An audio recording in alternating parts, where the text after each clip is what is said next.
goobtan dhaldhalaalka iyo quruxda aad ka dheehanaysaan waa beerta Banaadir oo u diyaar garowday soo dhaweynta munaasabadda Ciidul Adha oo maalnimada berrita ah ku beegan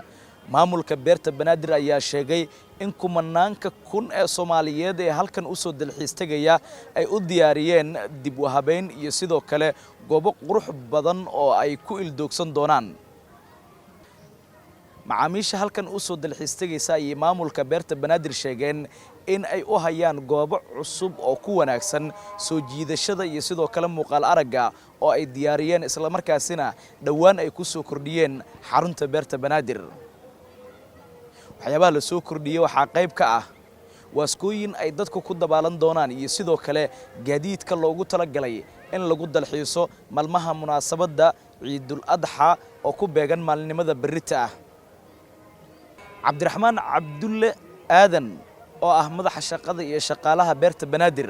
ayaa ka warbixiyay dib u habeynta lagu sameeyay xaruntan iyo sidoo kale macaamiisha u soo dalxiis tagaysa halkan waxyaabaha ay ugu tala galeen hadanahay teamka beerta Banaadir gaar ahaan maamulka beerta Banaadir waxaan shacabka magaalada Muqdisho ugu tala galnay maalmaha ciidda inay ku dalxiisaan kuna damaashadaan magaalada Muqdisho gaar ahaan beerta Banaadir waxaan beerta Banaadir ku diyaarinay goobo aad u qurux badan oo loogu tala galay inay ku galaan sawiro goobo lagu ciyaaro baabuuro iyo tareen loogu tala galay dadka inay ku ciyaaraan waxaan soo kordhinay gaari loogu tala galay in dadku inay fuulaan waxaan ku ciyaari karaa caruurta iyo dadka waaweyn intuba qofkii inuu caruurtiisa ciyaartisto oo jooga magaalada Muqdisho waxaan leenahay beerta Banaadir waxay idin diyaarisay goobo qurxoon oo loogu tala galay dadka caruurta in lagu ciyaarsiiyo iyo baabuur qurux badan oo hadda aan soo kordhinay waxaan leenahay soo dhawaada gacan furan ku soo dhawaada waxaan la shaqeynaynaa si wanaagsan guud ahaan shacabka Muqdisho ku nool caasimadda Soomaaliya jooga waxaan u diyaarinay hadaan beerta Banaadir goobo qurux badan oo lagu tala galay inay ku damaashadaan maalmaha ciidda ah oo ay ku galaan sawiro qurux badan haday tahay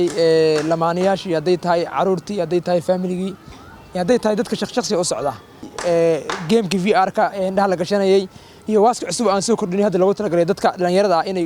ku damaashadaan waliba ay ku dabaashadaan ay ku dabaashaan maalmaha ciidda ah qaar kamid ah dadka hadda halkan ku sugan ayaa ka mahad celiyay sida ay u arkaan dib u habeynta xilligan lagu sameeyay beerta Banaadir oo kamid ah meelaha dadku ay u soo dalxiis tagaan xilliyada munaasabadaha ay jiraan iyo sidoo kale maalmaha Khamiista iyo Jimcaha oo inta badan dadka Muqdisho halkan iyo goobaha la midka ah ay u soo dalxiis tagaan wallahi niyo horta waan ku faraxsanahay magacaygu waa Cabdullaahi Axmed Abubakar kuna magac dheer bulshada badana ay ka saayaan King Jeste oo maaragtay isticmaala TikTok magaca TikTok ku isticmaala magacayga rasmiga waa Cabdullaahi Axmed Abubakar waana ku dhawahay barnaamijkan ay wadaan ma sha Allah ku faraxsanahay teeda kale dareenkayga ku aadan maalinta ciidda iyo beerta Banaadir horta beerta Banaadir waa meel aad u wanaagsan mar walba waqti ku qaataa waqti walba waa imaada marka wallahi waan ku faraxsanahay in maaragtay beerta Banaadir inay ku taalo Muqdisho wax ii tahay aniga wax aad u weyn ii tahay marka waxaan soo dhaweynaynaa maalinta ciidda dhamaan waxaan u hambaleynaa dhamaan ummadda Soomaaliyeed meel walba joogan siiba adiga xitaa ku hambaleynaa isbedelka lagu sameeyay ka hor beerta wallahi niyo horta beerta maadaama oo qayb kale lagu soo daray waxa waaye aad ugu faraxsanahay aniga xitaa waxaan rabaa inaan biritoole aan sawir iyo wax badan inaan ku sameeyo ma fahanti marka waa soo dhaweynaa dhamaantii waa maasantiin dabaasha wallahi horta wili wal dhisooyaa laakiin aniga waxa u maleynaa inaan noqdo qof ugu horeeyo meeshaas ku dawaalo doono ma fahanti marka aniga family-gayga waa imaanayna insha Allah adiga TikTok-gaaga aniga TikTok-gayga family-gayga waxa dhan ay baada muday ma sha Allah wallahi waa ku faraxsanahay ciiddo saacada ka dhiman insha Allah bari intaan in ka fiicnaa rajeeyana haduu Ilaahay yiraahdo insha Allah aniga caruurtayda ma sha Allah waxaan joognaa beerta Banaadir meel aad u qurux badan insha Allah intaan in ka badan bari rajeeyana haduu Allah idmo حتى beerta Banaadir sanadkan waa lagu soo kordhiyay ciidda ما شاء الله waxyaabo badan lagu soo kordhiyay ما شاء الله والله waxyaabihi ay caruurta ku dheelayeen oo dhan waa yaalaan maxaa lahaay ما شاء الله gawaarida familka wax walba ما شاء الله ما شاء الله ku mahadsantihiin boqolkiiba boqol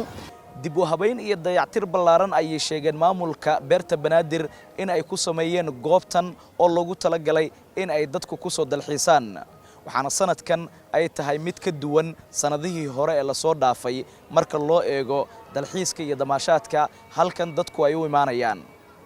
xasan kaafi xaaji maxamed, Shabeelle TV, xarunta beerta Banaadir, Muqdisho.